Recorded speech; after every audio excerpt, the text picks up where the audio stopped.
Hello students, आज के lecture में हम डिस्कस करने जा रहे हैं एनाबॉलिक स्टेरॉइड्स। तो एनाबॉलिक स्टेरॉइड्स होते क्या हैं?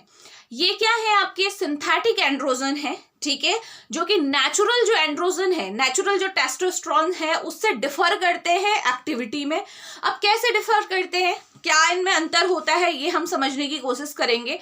देखिए, जब मैंने आपको टेस्टोस्टेरोन बताया था, मेल सेक्स हार्मोन एंड्रोजन जिसे हम टेस्टोस्टेरोन बोलते हैं, वो हम डिटेल में कवर कर चुके हैं, ठीक है। अगर आपने वो लेक्चर नहीं देखा है तो मैं उसका लिंक आपको डिस्क्रिप्शन बॉक्स में दे दूंगी, क्योंकि ये टॉपिक उससे आपका रेलेवेंट है। अगर वो आपका क्लियर है तो वहां से इस लेक्चर को समझने में आपको आसानी होने वाली है, ठीक है। तो हमने क्या देखा था कि जो आपका मेल सेक्स हार्मोन टेस्टोस्टेरोन है, उसकी दो एक्टिविटीज होती है। अगर मेनली मैं अगर ब्रॉडली क्लासिफाई करना चाहूं तो पहली क्या है, एंड्रोजेनिक एक्टिविटी, यानी कि जो स्पर्मेटोजेनेसिस है, स्पर्म फॉर्म करना, ठीक है। अगर किसी मेल की बात हो रही है यहाँ पे, हालांकि आपको पता है फीमेल बॉडी में भी टेस्टोस्टेरोन प्रेजेंट होता है जो कि लिबिडो के लिए रिस्पॉन्सिबल होता है, ठीक है। तो मेल की बात हो रही है, तो मेल बॉडी में जो स्पर्मेटोजेनेसिस हो रही है टेस्टिस में, ठीक है, सर्टोली सेल में, उसके लिए नेक्स्ट जो हमारे जितने भी आपके मेल में सेकेंडरी सेक्स कैरेक्टरिस्टिक्स होते हैं, लाइक फेशियल हेयर ग्रोथ हो गया, आपका प्यूबिक और एक्सिलरी हेयर ग्रोथ है। इसके अलावा जो वॉइस डीपनिंग है, जैसे ही प्यूबर्टी की एज में आते हैं तो वॉइस में जो चेंज आता है आपका, ठीक है। तो ये सारे इफेक्ट किसकी वजह से आ रहे हैं? आपके टेस्टोस्टेरोन की वजह से है। और इन इफेक्ट्स को हम क्या बोलते हैं? एंड्रोजेनिक इफेक्ट, यानी कि जो सेक्सुअल कैरेक्टरिस्टिक्स है, ठीक है।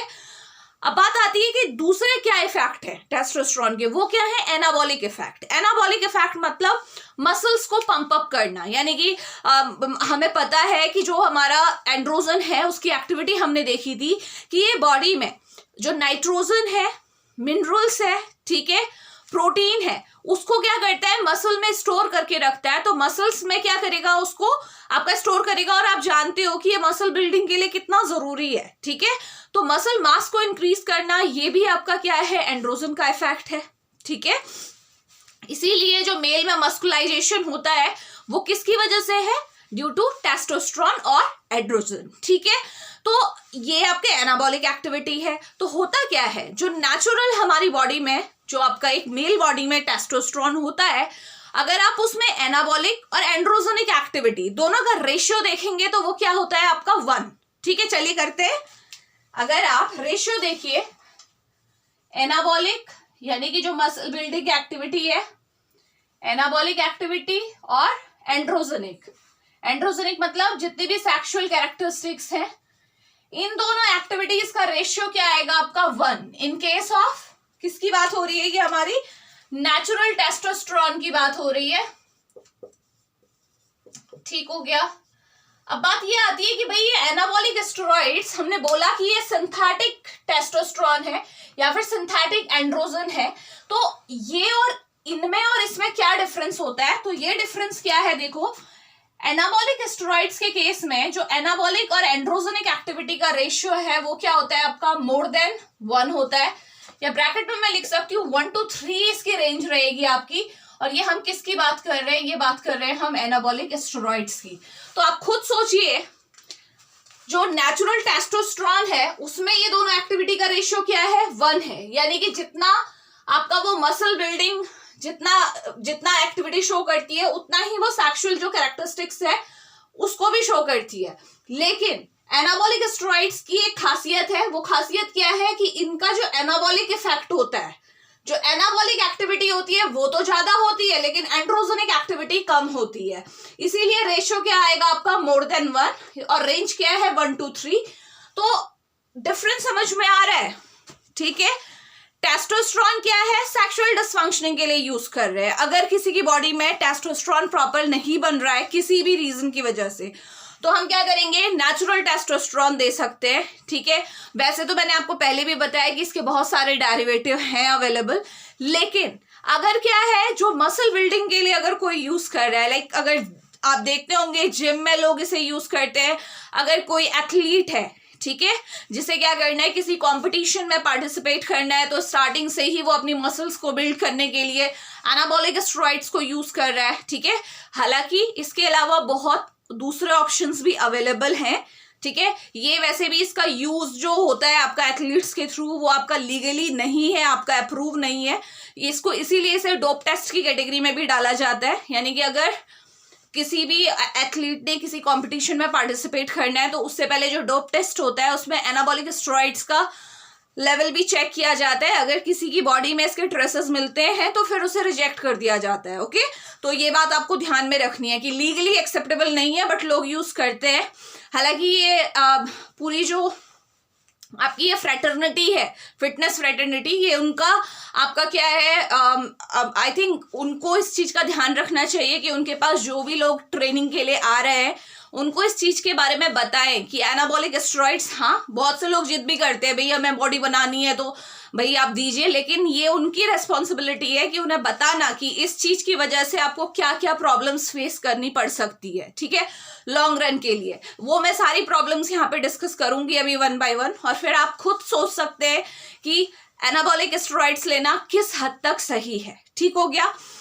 तो बात ये आती है, हालांकि इसके बहुत मेडिसिनल यूज भी हैं जो हम डिस्कस करेंगे, ऐसे मेडिसिन के फॉर्म में यूज होता है, लेकिन आप देखोगे कि जो जिम वगैरह में या फिर जो एथलीट्स यूज करते हैं वो आपकी एक जो मेडिसिनल डोज है उससे 10 to 100 टाइम्स ज्यादा डोज को यूज कर रहे हैं।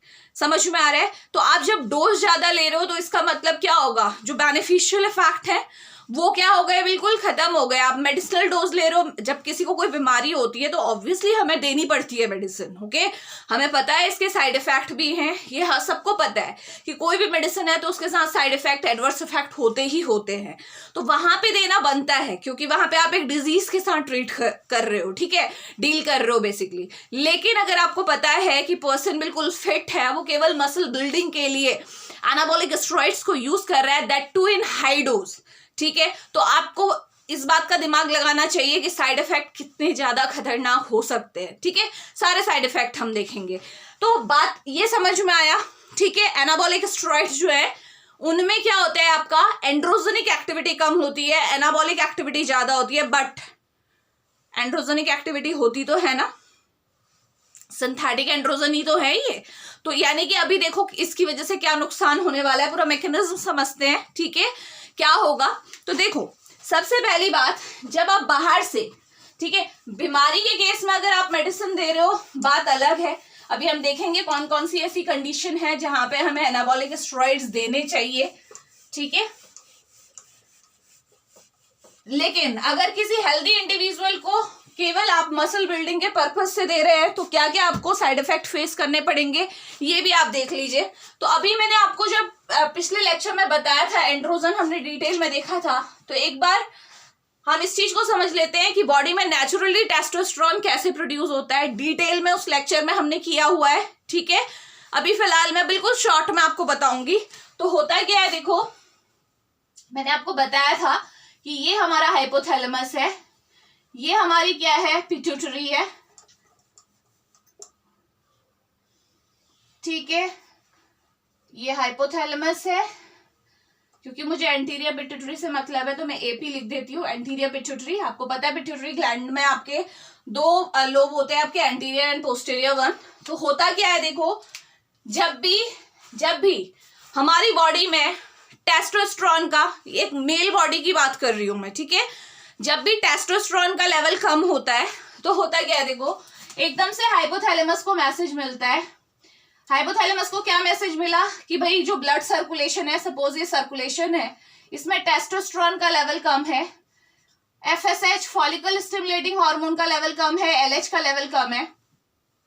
तो ये एक्टिविटीज की वजह से क्या होता है, एकदम से हाइपोथैलेमस को मैसेज मिलता है, और हाइपोथैलेमस में जो पैरावेंट्रिकुलर न्यूक्लियस है वहां से क्या रिलीज होता है, आपका क्या रिलीज होता है, हाइपोथैलेमस से रिलीज होता है जीएनआरएच, गोनेडोट्रोपिन रिलीजिंग हार्मोन। ठीक है, अब ये हार्मोन सीधे जाएगा ब्लड सर्कुलेशन के थ्रू एंटीरियर पिट्यूटरी के पास।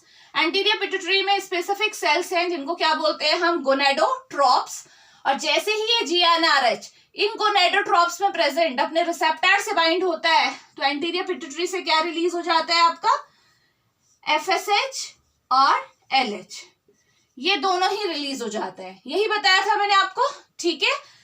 इसको क्या बोलते हैं हम, हाइपोथैलेमस पिट्यूटरी। अभी आगे देखो, अब ये FSH-LH रिलीज हो गया, ठीक है। दोनों प्रॉब्लम जो थी, FSH-LH का लेवल कम था, मैसेज गया, हाइपोथैलेमस ने अपना काम किया, इंटीरियर पिट्यूटरी को मैसेज मिला, उसने भी अपना काम किया, FSH-LH को रिलीज किया ना। मैंने आपको बताया था कि टेस्टिस में आपकी क्या होती है, सेल्स प्रेजेंट होती हैं। कौन कौन सी सेल्स थी, ये आपकी क्या थी, सर्डोली सेल थी। मैं एक एक ही बना रही हूँ बेटा, ठीक है। और कुछ सेल्स ऐसी थी, कौन सी सेल है ये लेडिंग सेल है, जिन्हें इंटरस्टिशियल सेल भी बोला जाता है। अगेन ये आपकी सर्डोली सेल है, ठीक है। तो होता क्या है, देखो सारा पड़ा हुआ है, FSH जाएगा टेस्टिस में, ठीक है। टेस्टिस में जो सर्डोली सेल है उनके पास जाएगा, तो सर्डोली सेल में एकदम से क्या हो जाएगा, आपका स्पर्मेटोजेनेसिस स्टार्ट हो जाएगी। स्पर्मेटोजेनेसिस पढ़ा था सारा, ठीक है। और ये LH क्या करेगा, इन लेडिंग सेल में ये इंटरस्टिशियल जो सेल्स है इनके पास जाएगा, और एकदम से इंटरस्टिशियल सेल से क्या होगा, आपका टेस्टोस्टेरोन रिलीज होगा। टेस्टोस्टेरोन रिलीज होगा, ठीक हो गया। इतना पढ़ा था ना हमने। दोनों सेल्स, FSH क्या कराती है, स्पर्मेटोजेनेसिस कराती है फ्रॉम सर्डोली सेल, और LH क्या करती है, टेस्टिस में प्रेजेंट इंटरस्टिशियल सेल, जिन्हें हम लेडिंग सेल भी बोलते हैं, उनके थ्रू आपका टेस्टोस्टेरोन रिलीज करा दिया ना। अब क्या होगा, देखो ये हमारा सर्कुलेशन है। अब सर्कुलेशन में टेस्टोस्टेरोन का लेवल, चलो ठीक है, पहले टेस्टोस्टेरोन रिलीज हुआ, अच्छी बात है, लेकिन कुछ टाइम बाद क्या होगा, टेस्टोस्टेरोन अपनी लिमिट से ऊपर चला जाएगा, ठीक है। यानी कि टेस्टोस्टेरोन का लेवल सर्कुलेशन में बढ़ गया। अब क्या होगा, नेगेटिव फीडबैक काम करता है। अब क्या होगा, सीधे मैसेज जाएगा हाइपोथैलेमस के पास, एंटीरियर पिट्यूटरी के पास। क्या मैसेज जाएगा कि भाई आपका सर्कुलेशन में टेस्टोस्टेरोन बहुत बन चुका है, अब बनाने की जरूरत नहीं है। तो हाइपोथैलेमस GnRH बनाना रोक देगा, जो हमारा एंटीरियर पिट्यूटरी है FSH-LH बनाना रोक देगी, और अल्टीमेटली जो टेस्टिकुलर फंक्शन है वो सप्रेस हो जाएगा। यानी कि स्पर्मेटोजेनेसिस भी आपकी कम होगी, और साथ ही साथ LH भी कम हुआ है तो टेस्टोस्टेरोन रिलीज भी कम होगा। ये नेचुरली हमारी बॉडी में होता है, पढ़ा था ना हमने, ठीक है। अब देखो, और ये ध्यान रखना, ये टेस्टोस्टेरोन जो है ये स्पर्मेटोजेनेसिस को क्या करता है, बूस्ट करता है। अगर टेस्टोस्टेरोन नहीं होगा तो ओनली बिकॉज ऑफ FSH आप नहीं कह सकते कि स्पर्मेटोजेनेसिस होगी, ठीक है। स्पर्म फॉर्मेशन के लिए टेस्टोस्टेरोन भी इंपॉर्टेंट है ना। ये नेचुरली बॉडी में हो रहा है, चल रहा है। अगर कम लेवल है तो ये एक्टिवेट हो रहा है, इसको बोलते हैं हम HPT एक्सिस। HPT मतलब हाइपोथैलेमस, ठीक है, पिट्यूटरी, एंटीरियर पिट्यूटरी है, हाइपोथैलेमस, पिट्यूटरी, टेस्टिस एक्सिस, ठीक है, क्योंकि ये एक अलाइनमेंट में है। हाइपोथैलेमस सबसे ऊपर, एंटीरियर पिट्यूटरी, देन आपका सबसे नीचे क्या है, टेस्टिस है, ठीक है। तो ये पूरी एक्सिस है जो हमें ध्यान में रखनी है, ठीक। ये नेचुरली हो रहा है हमारी बॉडी में, ठीक। जब भी टेस्टोस्टेरोन कम था तो एकदम से ये एक्टिवेट होगा और टेस्टोस्टेरोन का लेवल इंप्रूव हो जाएगा। बट एक लिमिट आएगी, जब टेस्टोस्टेरोन बहुत ज्यादा हो रहा है तो नेगेटिव फीडबैक के थ्रू दोनों इनहिबिट हो जाएंगे, और ये फंक्शन आपका क्या हो जाएगा, इनहिबिट हो जाएगा, और इस तरीके से आपका टेस्टोस्टेरोन हमारी बॉडी में मेंटेन रहता है, ठीक। अब बात आती है कि एनाबॉलिक स्टेरॉइड्स क्या कर रहे हैं। क्यों मैं बोल रही हूँ कि एनाबॉलिक जो स्टेरॉइड्स हैं वो लेना सेफ नहीं है, ठीक है। क्या होता है, देखो आपने देखा ना, जब भी टेस्टोस्टेरोन बॉडी में ज्यादा होता है, जब भी हमारे सर्कुलेशन में टेस्टोस्टेरोन का लेवल ज्यादा होता है तो क्या होता है, जो हमारा HPT एक्सेस है वो सप्रेस हो जाता है, ठीक है। तो ये तो तब की बात है जो नेचुरली होना चाहिए। जब टेस्टोस्टेरोन ज्यादा है तो ऑब्वियसली ये होगा, लेकिन कुछ टाइम बाद जब टेस्टोस्टेरोन वापस से नीचे जाएगा तो ये रिकवरी भी हो जाती है। अब आप क्या कर रहे हो, अब इंसान ले रहा है एनाबॉलिक स्टेरॉइड्स, ठीक है। एनाबॉलिक स्टेरॉइड्स यानी कि वो सिंथेटिक टेस्टोस्टेरोन ही है। आप क्या कर रहे हो, बाहर से यानी कि एक्सोजेनस आप क्या कर रहे हो, टेस्टोस्टेरोन बॉडी को दे रहे हो। तो अब मुझे ये बताइए, आपका हाइपोथैलेमस, आपकी एंटीरियर पिट्यूटरी इतना ज्यादा वो नहीं है, इतनी ज्यादा कैपेबल नहीं है कि वो डिस्टिंग्विश कर सके बिटवीन नेचुरल टेस्टोस्टेरोन और सिंथेटिक टेस्टोस्टेरोन। उसको बस ये लगेगा, जो हमारी हाइपोथैलेमस और पिट्यूटरी है उसे बस ये लगेगा कि भाई ऑलरेडी टेस्टोस्टेरोन ब्लड में बहुत ज्यादा है। उसे ये नहीं पता ना कि ये एनाबॉलिक स्टेरॉइड्स हैं जिनकी एंड्रोजेनिक एक्टिविटी कम है, ठीक है। उसे तो लगेगा कि भाई ये टेस्टोस्टेरोन है ब्लड में ज्यादा टेस्टोस्टेरोन है। यहाँ पे मैं दिखा देती हूँ आपको। सपोज आपने एनाबॉलिक स्टेरॉइड लिए, ठीक है, उसमें हमें पता है एंड्रोजेनिक एक्टिव सिंथेटिक टेस्टोस्टेरोन है, तो मैं ST लिख देती हूँ। तो होगा क्या, ये जो सिंथेटिक टेस्टोस्टेरोन का लेवल बढ़ता जाएगा इंसान, क्योंकि हाई डोज में ले रहा है ऑब्वियसली, है ना, जो एथलीट्स का केस मैं आपको बता रही हूं। तो इससे क्या होगा, देखो सीधे अभी भी क्या होगा, हाइपोथैलेमस और जो हमारी एंटीरियर पिट्यूटरी है वो सप्रेस हो जाएगी। लेकिन आपको क्या लग रहा है, सप्रेशन सही हुआ? सही हुआ? क्या ये सिंथेटिक जो आपने टेस्टोस्टेरोन दिया है ये नेचुरल टेस्टोस्टेरोन के बराबर एंड्रोजेनिक है? नहीं है ना। तो क्या ये स्पर्मेटोजेनेसिस और जो सेकेंडरी सेक्स कैरेक्टरिस्टिक्स हैं उनको सेम वैसे ही प्रोड्यूस करेगा जैसे नेचुरल किया करता था? नहीं ना।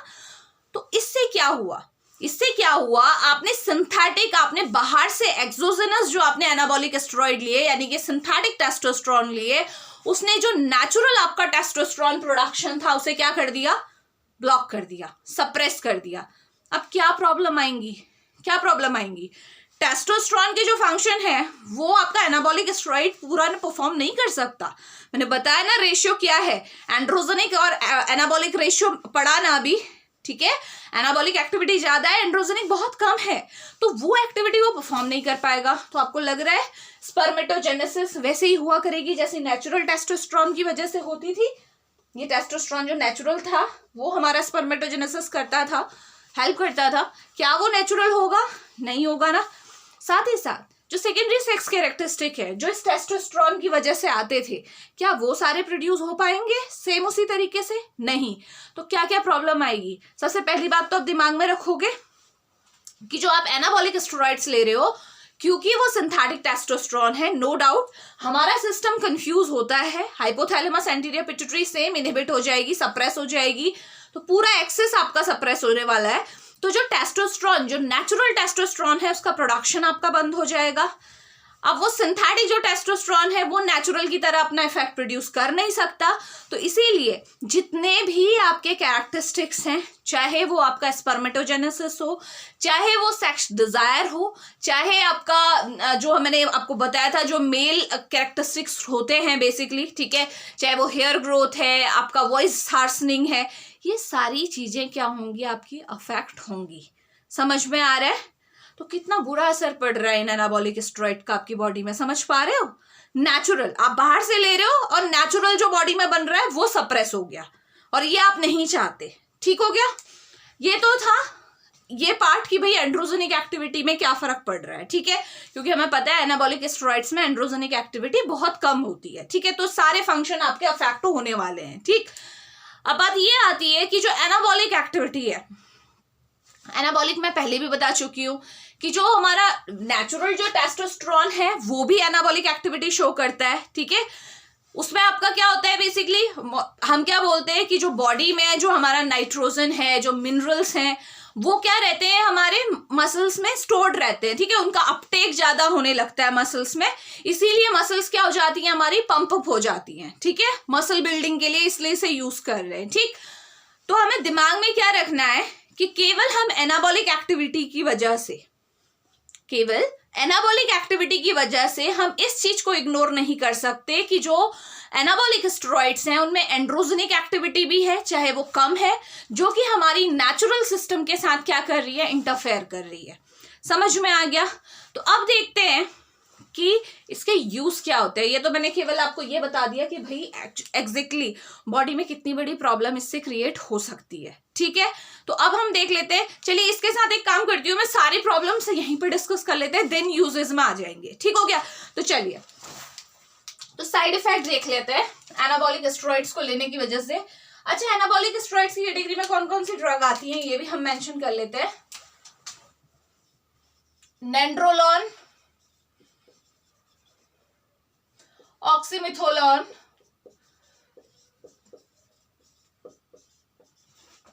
स्टेनोजोलॉल, ये कुछ मेडिसिन है जो एनाबॉलिक स्टेरॉइड्स की कैटेगरी में आती है, ठीक है। चलिए अब बात करते हैं साइड इफेक्ट के बारे में। मैकेनिज्म हम समझ चुके हैं कैसे ये काम करेगी, ठीक है, एंड्रोजेनिक एक्टिविटी पे क्या फर्क पड़ेगा। ठीक, साइड इफेक्ट्स पे आ जाइए। देखो, पहले हम डिस्कस करेंगे कॉमन साइड इफेक्ट, ठीक है, कॉमनली क्या होता है।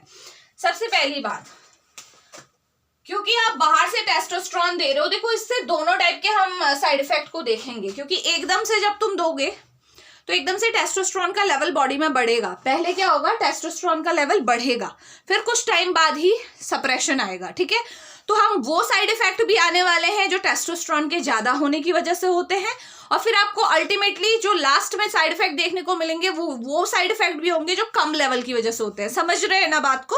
क्योंकि स्टार्टिंग में जब आप दोगे तो एकदम से टेस्टोस्टेरोन का लेवल बढ़ेगा, फिर जाके ये HPT एक्सेस सप्रेस होगा, तब टेस्टोस्टेरोन का लेवल कम होगा। ठीक है, तो दोनों साइड इफेक्ट आपको देखने को मिलेंगे। तो सबसे पहला साइड इफेक्ट है एक्ने। एक्ने सबको पता है, चाहे मेल हो चाहे फीमेल हो, दोनों में क्या होता है, आपका टेस्टोस्टेरोन की एक्सेस की वजह से होता है। ठीक है, जब टेस्टोस्टेरोन बहुत ज्यादा होता है उसकी वजह से ये प्रॉब्लम होती है, फेस करनी पड़ती है। नेक्स्ट हमारे पास क्या है, इसको आप नेक्स्ट में हम ये बोल सकते हैं स्टंटेड ग्रोथ इन टीन्स। जो टीनेजर्स हैं, ठीक है, उनमें क्या होती है, ग्रोथ आपकी स्टंट हो जाती है। इसीलिए बोला जाता है कि जब आपके पास, आप कहीं जिम सेंटर में हैं आप, ठीक है, तो आपको इस चीज का भी ध्यान रखना चाहिए कि आपके पास जो भी आपके क्लाइंट आ रहे हैं आपके, बेसिकली उनकी एज क्या है। क्योंकि अगर आप उनको केवल, आपकी वो डेवलपिंग एज में है सपोज, ठीक है, जैसे हम लोग बोलते हैं ना कि जब तक जो बोन है, हमारी बोन की जो एपिफाइसिस है, जब तक वो फ्यूज नहीं होती तब तक हमारी लेंथ बढ़ने के, हाइट बढ़ने के चांसेस रहते हैं।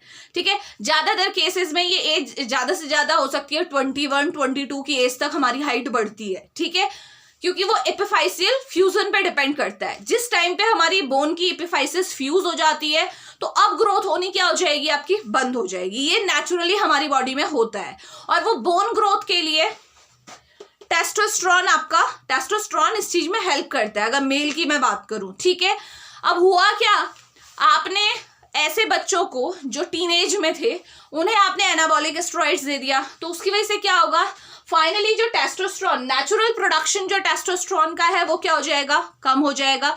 तो उससे क्या होगा, उनकी ग्रोथ पे क्या फर्क पड़ेगा, ग्रोथ आपने वहीं पे रोक दी ना।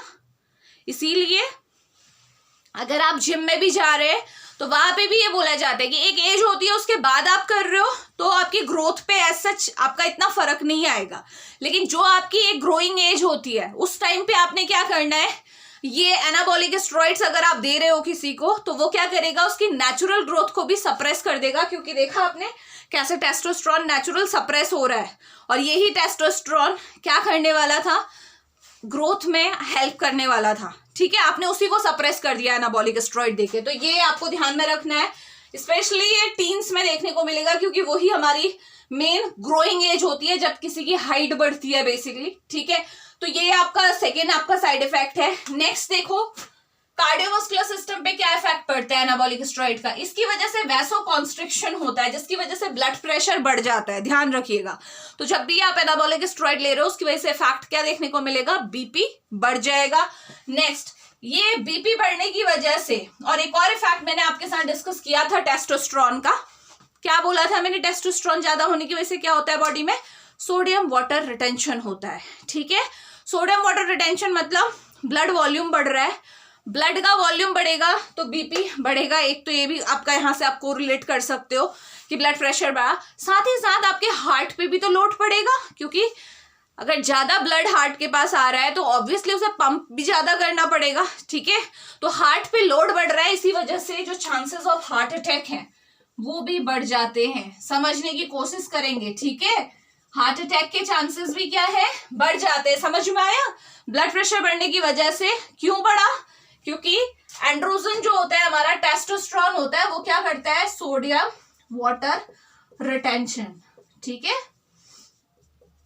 तो उसकी वजह से ब्लड वॉल्यूम बढ़ जाएगा। तो ये आपके क्या है, कॉमन साइड इफेक्ट है। इसके अलावा देखो क्या होता है, लीवर डिजीज होने के चांसेस ज्यादा होते हैं, स्पेशली जो लीवर कैंसर है। ठीक है, जो लीवर से हमारे, लीवर मैंने पहले ही बताया था, लीवर में बहुत सारे एंजाइम्स बनते हैं और हर एंजाइम किसी न किसी मार्कर की तरह एक्ट करता है। ठीक है, तो जो सीरम ट्रांसअमाइनेज एक एंजाइम है, उसका लेवल आपका ब्लड में बढ़ जाता है, जो इंडिकेटर होता है कि लीवर में कोई ना कोई डैमेज हुआ है। तो ये एनाबॉलिक स्टेरॉइड्स की वजह से लीवर डैमेज भी हो सकता है। समझ में आ रहा है, ठीक है। नेक्स्ट क्या है आपका, किडनी डैमेज। ये जो स्टेरॉइड्स हैं ये किडनी को भी डैमेज कर सकते हैं, ध्यान में रखेंगे। तो ये आप समझने की कोशिश कीजिए कि कितना ज्यादा खतरनाक हो सकता है। नेक्स्ट जो है आपका ये बिहेवियरल फैक्ट है, वो है आपका एग्रेसिव बिहेवियर, ठीक है, एग्रेसिव बिहेवियर, तो ये भी आपको देखने को मिलेगा, ठीक। और लास्ट लेकिन इंपॉर्टेंट है, वो क्या है देखो, टेस्टिकुलर एट्रोफी। तो मैंने बताते चल रही हूं कि कौन सा इफेक्ट किसकी वजह से आ रहा है। अब टेस्टिकुलर एट्रोफी किस वजह से होता है, हमें पता है कि जो एनाबॉलिक स्टेरॉइड होते हैं वो नेचुरल टेस्टोस्टेरोन का लेवल कम कर देते हैं ब्लड में, ठीक है। और नेचुरल टेस्टोस्टेरोन का लेवल कम करने की वजह से, ठीक है, जो नेचुरल टेस्टोस्टेरोन यानी कि जो एलएच के इन्फ्लुएंस में जो इंटरस्टिशियल सेल है, लेडिंग सेल है, उनसे टेस्टोस्टेरोन रिलीज होना कम हो जाता है। तो ये टेस्टोस्टेरोन प्रोडक्शन जब भी कम होता है ना, तो उसकी वजह से जो टेस्टीज है, ठीक है, जो टेस्टीज है, टेस्टीज में क्या हो जाता है आपका, एट्रोफी आ जाती है, ध्यान में रखिएगा, ठीक। तो ये आपको दिमाग में रखना है। और टेस्टिकुलर एट्रोफी होता क्या है, जो टेस्टिकल्स होते हैं वो साइज में कम हो जाते हैं, ठीक है। जब तक टेस्टिकल्स जो हैं आपके, जो टेस्टीज है आपकी बेसिकली, वो जब तक आपका क्या कर रही है, टेस्टोस्टेरोन फॉर्म कर रही है, तो उसका साइज ठीक रहेगा। लेकिन जैसे जैसे उसका फंक्शन का है टेस्टोस्टेरोन बनाना, लेकिन अब वो टेस्टोस्टेरोन कम बनाने लगी है। क्यों कम बना रही है, क्योंकि एलएच का सिक्रीशन सप्रेस हो चुका है, तो टेस्टोस्टेरोन कम बनेगा, मैं बता चुकी हूँ आपको। तो टेस्टोस्टेरोन कम बनेगा तो जो ये टेस्टिकल है, ठीक है, इसका साइज क्या हो जाएगा, कम हो जाएगा, which is called as testicular atrophy, ठीक हो गया। तो ये क्या थे, कुछ कॉमन साइड इफेक्ट थे। अब क्या है देखो, कुछ आपके ऐसे इफेक्ट हैं जो आपको फीमेल और मेल दोनों में देखने को मिलेंगे, मैं यहीं पे उसे मेंशन कर देती हूँ। लाइक आपको देखो बाल्डनेस जो है, बाल्डनेस आपको पता है ना, टेस्टोस्टेरोन जो होता है आपका, टेस्टोस्टेरोन का क्या होता है आपका, जिसको हम बोलते हैं टेस्टोस्टेरोन ज्यादा होने की वजह से मेल पैटर्न बाल्डनेस हो जाती है। मेल पैटर्न बाल्डनेस क्या होती है कि यहाँ पे आपने देखा होगा ज्यादा देर थोड़ा सा एज बढ़ती है, तो उसके बाद क्या होता है आपका, मेल में सामने से स्काल्प से क्या होता है आपके हेयर चले जाते हैं, ठीक है, हेयर लॉस होने लगता है। तो ये मेल पैटर्न बाल्डनेस इसे बोलते हैं, जब सामने सामने के ही हेयर आपके जा रहे हैं, ठीक है। तो ये जो बाल्डनेस है वो किस वजह से हो रही है, ये आपका टेस्टोस्टेरोन ज्यादा होने की वजह से हो रही है बेसिकली। तो ये बाल्डनेस, ये जो प्रॉब्लम है ना, फीमेल्स में भी देखने को मिलती है। अगर किसी फीमेल में टेस्टोस्टेरोन का लेवल सपोज ज्यादा हो गया, तो अगर कोई फीमेल भी ऐसी है जो भैया एनाबॉलिक स्टेरॉइड ले रही है, और मैंने बताया आपको कि टेस्टोस्टेरोन से ही एस्ट्रोजन बनता है, ठीक है, तो टेस्टोस्टेरोन फीमेल बॉडी में भी बनता है जो जरूरी है। तो ये क्या होगा, आपका बाल्डनेस देखने को आपको मिलेगी, ठीक है। तो ये ज्यादा की वजह से हुआ। नेक्स्ट जो आपको मैं पहले भी बता चुकी हूँ, जो आपको इफेक्ट देखने को मिलेंगे वो क्या है आपका, टेस्टिकुलर एट्रोफी तो मैंने बता दिया, क्योंकि टेस्टिकल्स क्या हो जाते हैं, श्रिंक कर जाते हैं। जितना कम टेस्टोस्टेरोन बनेगा तो टेस्टिकल खुद ब खुद क्या हो जाएंगे, श्रिंक कर जाएंगे, जिसे हम टेस्टिकुलर क्या बोलते हैं, एट्रोफी बोलते हैं। इसके अलावा जो इफेक्ट देखने को मिलेंगे, क्योंकि टेस्टोस्टेरोन कम है तो स्पर्मेटोजेनेसिस भी कम होगी, तो स्पर्म काउंट भी क्या हो जाएगा, कम हो जाएगा इन केस ऑफ मेल। अगर मैं फीमेल की बात करती हूँ तो फीमेल्स के केस में जो टेस्टोस्टेरोन का लेवल डिस्टर्ब होने की वजह से जो मेंस्ट्रुअल साइकिल है वो क्या हो जाती है, इरेगुलर हो जाती है, ठीक है। तो टेस्टोस्टेरोन जो है आपका वहां पे भी इंपॉर्टेंट रोल प्ले करता है। तो ये चीज आपको ध्यान में रखनी है कि कौन कौन से इफेक्ट हैं। तो बेसिकली जो मेंस्ट्रुअल साइकिल डिस्टर्ब होने का रीजन यही है, FSH-LH का लेवल कम हो जाएगा। और आप जानते हो ना, फीमेल बॉडी में FSH-LH ओवरी में काम करके क्या कराते हैं, ओवुलेशन कराते हैं, और पूरी जो आपकी मेंस्ट्रुअल साइकिल है वो इन दोनों के इन्फ्लुएंस में होती है। तो अगर कोई फीमेल क्या कर रही है, एनाबॉलिक स्टेरॉइड ले रही है, तो उसके बॉडी में भी क्या होगा, टेस्टोस्टेरोन का लेवल बढ़ जाएगा। HP जो आपका O एक्सेस है वो आपका सप्रेस हो जाएगा। FSH-LH का लेवल कम होगा तो ओवरी में जो FSH-LH के इफेक्ट आते हैं वो भी क्या हो जाएंगे, सप्रेस हो जाएंगे। तो यहां से आप समझ सकते हैं कि फीमेल में आपका क्या होगा, मेंस्ट्रुअल जो साइकिल है वो डिस्टर्ब हो जाएगी, ठीक है। जो फर्टिलिटी है वो डिस्टर्ब हो जाएगी, क्योंकि एक फर्टिलिटी के लिए बेसिकली ये हॉर्मोन्स बहुत जरूरी है। आप जानते हो FSH ही है जो आपका ग्राफियन फॉलिकल्स को डेवलप कराता है, और ग्राफियन फॉलिकल से एस्ट्रोजन का रिलीज होता है जो कि इंपॉर्टेंट फीमेल सेक्स हार्मोन है। LH है जो ओवुलेशन कराता है, ओवम को रिलीज कराता है, और साथ ही साथ जो कॉर्पस ल्यूटियम है उससे प्रोजेस्टेरॉन को रिलीज कराता है, जो कि सेकेंड आपका इंपॉर्टेंट सेक्स हार्मोन है, फीमेल सेक्स हार्मोन। और ये सारे ही सारे FSH, LH, एस्ट्रोजन, प्रोजेस्टेरॉन, ये सारे के सारे मिलके क्या करते हैं, फीमेल जो आपकी मेंस्ट्रुअल साइकिल है उसे कंट्रोल करते हैं, ठीक है, जो फर्टिलिटी है उसे कंट्रोल करते हैं। ठीक हो गया, तो ये बात आपको ध्यान में रखनी है। तो दोनों ही केस में एनाबॉलिक स्टेरॉइड, चाहे मेल हो चाहे फीमेल हो, दोनों ही केस में बहुत सारे साइड इफेक्ट प्रोड्यूस होने वाले हैं इसकी वजह से। और सबसे बड़ा साइड इफेक्ट जो होगा वो क्या होगा, क्योंकि दोनों के केस में जो रिप्रोडक्टिव ऑर्गन पे फर्क पड़ रहा है, ठीक है, चाहे आपका मेल की बात करो spermatogenesis, secondary sex characteristics, female की बात करो तो वहां पे ओवुलेशन है, ठीक है, प्रेगनेंसी है, ये सारी चीजें अफेक्ट हो रही हैं, ठीक है। तो अल्टीमेटली आपको आप क्या कह सकते हैं इससे रिलेटेड, कि जो आपका फाइनली हम कहते हैं ना कि ये जो हमारे सेक्स हार्मोन है, चाहे एस्ट्रोजन है, प्रोजेस्टेरॉन है, टेस्टोस्टेरोन है, ये सारे ही क्या करते हैं, जो सेक्सुअल फंक्शनिंग के लिए है, सेक्स डिजायर के लिए, लिबिडो के लिए, सबके लिए इंपॉर्टेंट है। तो ये सारी चीजों में क्या करेगा, आपका सारी चीजों को अफेक्ट करेगा। ठीक हो गया। अब बात ये आती है कि भाई ये तो सारी बुराइयां हो गई इसकी, ठीक है, एनाबॉलिक स्टेरॉइड्स की बेसिकली। लेकिन जब हम मेडिसिनल यूज की बात करते हैं, ठीक है, अदर देन मेडिसिनल यूज आप कर रहे हो, जैसे मैंने बताया था आपसे कि एथलीट्स यूज कर रहे हैं जो हाई डोज में ले रहे हैं, ठीक है, तो वो तो प्रॉब्लम है ही है। लेकिन अगर आप मेडिसिनल यूज कर रहे हो, यानी कि कम डोज में आप इन्हें यूज कर रहे हो, तो कौन कौन सी ऐसी बॉडी की सिचुएशन है जहां पे हम इसे यूज कर सकते हैं। तो देखो, एनाबॉलिक स्टेरॉइड की खासियत क्या है बेटा, इसकी एनाबॉलिक एक्टिविटी ज्यादा है, एंड्रोजेनिक एक्टिविटी कम है, ठीक है। तो साइड इफेक्ट तो आएंगे ही आएंगे, कोई इसमें वो नहीं है कि साइड इफेक्ट नहीं आएंगे, कम टाइम के लिए यूज होगा। अगर आप ज्यादा टाइम के लिए यूज करोगे तो ज्यादा साइड इफेक्ट आपको फेस करने पड़ेंगे, ठीक है। ये जैसे किडनी डैमेज है, लीवर डैमेज है, लॉन्ग टर्म यूज में देखने को मिलते हैं, ठीक। तो इसकी एनाबॉलिक एक्टिविटी की वजह से, क्योंकि आपके जो टेस्टोस्टेरोन है आप उसे नहीं दे सकते, क्योंकि उसमें एंड्रोजेनिक एनाबॉलिक एक्टिविटी दोनों बराबर चलती है, ठीक है। अब अगर आपको कोई बॉडी में ऐसी सिचुएशन चल रही है जहां पे आपका क्या हो रहा है, बहुत ज्यादा कैटाबॉलिज्म हो रहा है, ठीक है, प्रोटीन का ब्रेकडाउन हो रहा है, कोई ऐसा इंसान है, किसी को ऐसी बीमारी हो गई है जिसकी वजह से बहुत ज्यादा कैटाबॉलिक एक्टिविटी हो रही है, जैसे आपने देखा होगा एड्स के पेशेंट में, ठीक है। एड्स का जो पेशेंट है आपका, जो HIV वायरस से इन्फेक्टेड है, तो उसमें क्या होता है, बॉडी की जो आपकी जो कैटाबॉलिक एक्टिविटी है ना, प्रोटीन कैटाबॉलिज्म, वो बहुत ज्यादा होता है, मसल्स धीरे धीरे वीक होने लगती है। अब वहां पे हमें क्या चाहिए, मसल्स को हमें क्या करना है, स्ट्रेंथन करना है, तो उसके लिए हम एनाबॉलिक स्टेरॉइड्स को यूज कर सकते हैं, ठीक है। तो बॉडी की वो सिचुएशन जहां पे आपका क्या हो रहा है, 1 बाय 1 देखें कौन कौन से फैक्ट हैं, चलिए।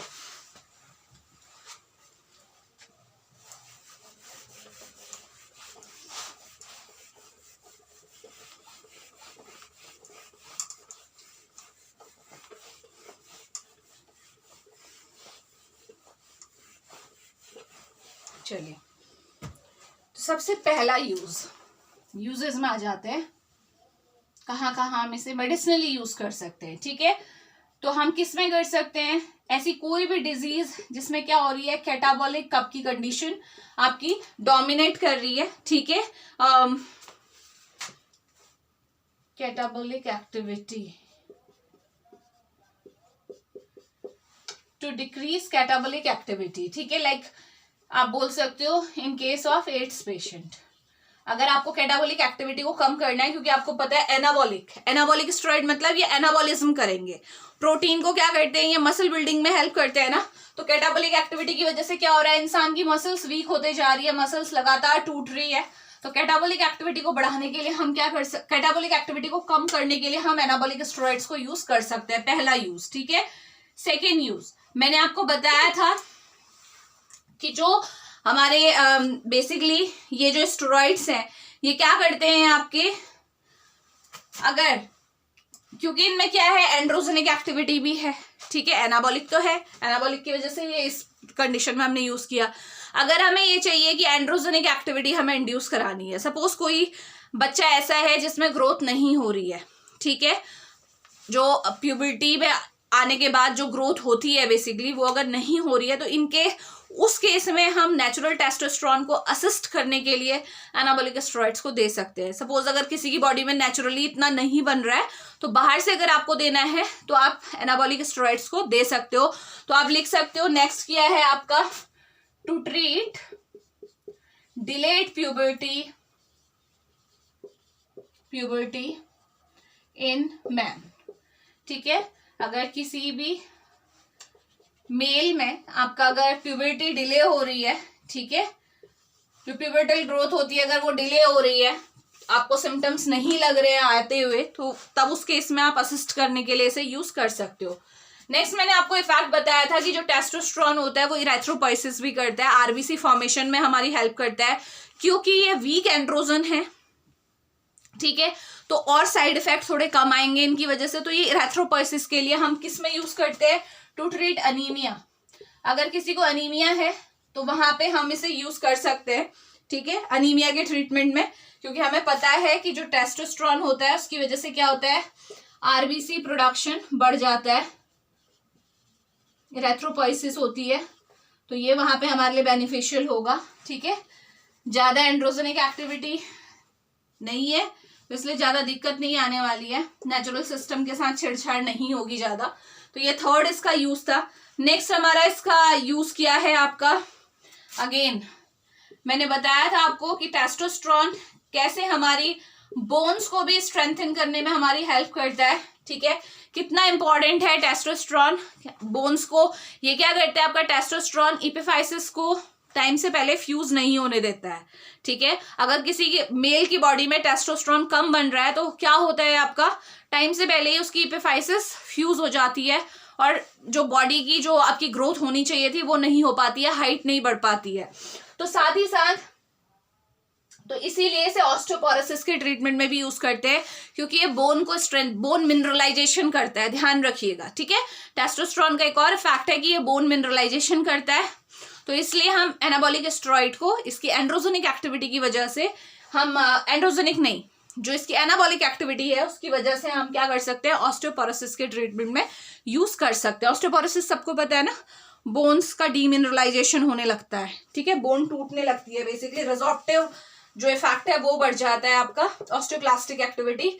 नेक्स्ट आपका जो इफेक्ट है, जहां पे नेक्स्ट जो अब हम यूज कर सकते हैं वो कहाँ पे यूज कर सकते हैं, वो यूज कर सकते हैं हमारा टू इंक्रीज, ये है यूज इलीगल है मैंने बता दिया आपको, बट आप इसे कर लीजिए, to use to increase physical ability in athletes.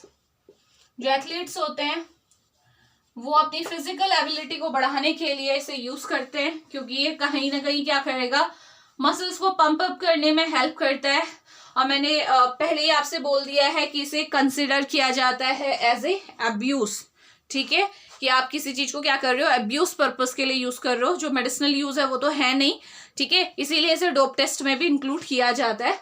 तो जनरली ये फिजिकल एबिलिटी को बढ़ाता है, क्योंकि मसल स्ट्रेंथन होगी, बोन स्ट्रेंथन होगी, तो ऑब्वियसली आप एनर्जेटिक फील करेंगे और आपका एक एनर्जी लेवल अलग ही होगा, है ना, तो वो आपको ध्यान में एक्टिव रहेंगे बेसिकली। तो ये आपका इफेक्ट है जो ध्यान में रखना है। और लास्ट जो है इसका इफेक्ट है वो ये है कि इसकी वजह से यूरिया प्रोडक्शन कम होता है। क्यों होता होगा यूरिया प्रोडक्शन कम, क्योंकि आपको पता है प्रोटीन जितना ज्यादा टूटती है तो यूरिया बनेगा, लेकिन यहाँ पे क्या हो रहा है, आपका एनाबॉलिज्म हो रहा है, कैटाबॉलिज्म कम हो रहा है, ठीक है, तो प्रोटीन टूटेगी कम तो यूरिया कम बनेगा। तो इसका एडवांटेज हमें कहाँ मिलने वाला है, रीनल फेलियर के केस में।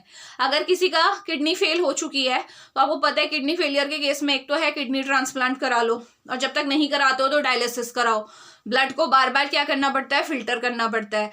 तो उस केस में हमें राहत मिल जाती है, अगर एनाबॉलिक स्टेरॉइड्स दे रहे हैं तो उससे क्या होगा, यूरिया का प्रोडक्शन कम होगा, तो जो डायलिसिस का टाइम है वो बढ़ जाता है, आपको फ्रीक्वेंट डायलिसिस की जरूरत नहीं पड़ती है, ठीक है। जनरली क्या होता है, हम यही प्रोटीनियस जो वेस्ट है यूरिया को रिमूव करने के लिए ही डायलिसिस करते हैं, ठीक है, अदर प्रोडक्ट भी होते हैं बट यूरिया उसमें मेन कॉम्पोनेंट है।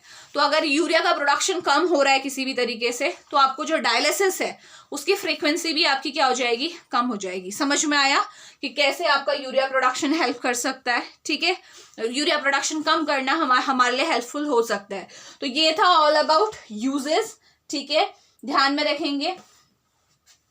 तो बाकी सारे फैक्ट हमने डिस्कस कर लिए। तो ये था ऑल अबाउट एनाबॉलिक स्टेरॉइड्स। तो इन कंक्लूजन जो हमें यहाँ से लेके जाना है, जो टेक अवे होना चाहिए वो क्या होना चाहिए कि एनाबॉलिक स्टेरॉइड डिजीज्ड सिचुएशन में यूज किए जाते हैं, चाहे उनके कितने भी साइड इफेक्ट हों, लेकिन क्योंकि उनकी डोज कम होती है, हम मिनिमम डोज देते हैं, और जो ड्यूरेशन होता है यूज का वो भी कम होता है, तो इतना ज्यादा बॉडी में नेगेटिव इम्पैक्ट नहीं पड़ता है, ठीक है। और जब भी कोई इंसान बीमार होता है तो तब हमें रिस्क बेनिफिट रेशियो देखना पड़ता है। देखो, अगर बेनिफिट ज्यादा है, रिस्क कम है, तो हम दवाई देते हैं, ठीक है। बट जो इसका दूसरा एक पहलू है वो क्या है कि जो एथलीट्स यूज कर रहे हैं, ठीक है, जो जिम में जा रहे हैं, अगर वो एनाबॉलिक स्टेरॉइड यूज कर रहे हैं जस्ट फॉर कि अपनी फिजिकल जो उनकी एबिलिटी है उसे बूस्ट करने के लिए, मसल्स को पंप अप करने के लिए, तो वो चीज को क्या करना चाहिए, अवॉइड करना चाहिए। क्योंकि ये क्या करेगा, अल्टीमेटली लॉन्ग रन में जाके आप आज की डेट में आप बोलोगे कि नहीं कोई साइड इफेक्ट नहीं आ रहे हैं, लेकिन बॉडी में साइड इफेक्ट आएंगे, ठीक है। तो नेचुरल वे भी है मसल्स को बिल्ड करने के लिए, ठीक है। जहां तक बात आती है आप किसी कंपटीशन में पार्टिसिपेट कर रहे हैं, है ना, तो वहां पे यूज करना बहुत टाइम क्या होता है, बहुत से लोग उसे क्या करते हैं, अगर आपको जो ट्रेनर है वो मना भी कर रहा है, ऑब्वियसली आपको साइड इफेक्ट बताए जा रहे हैं, आप किसी डॉक्टर से, देखो जो ट्रेनर है वो भी कोई सर्टिफाइड डॉक्टर नहीं है, ठीक है।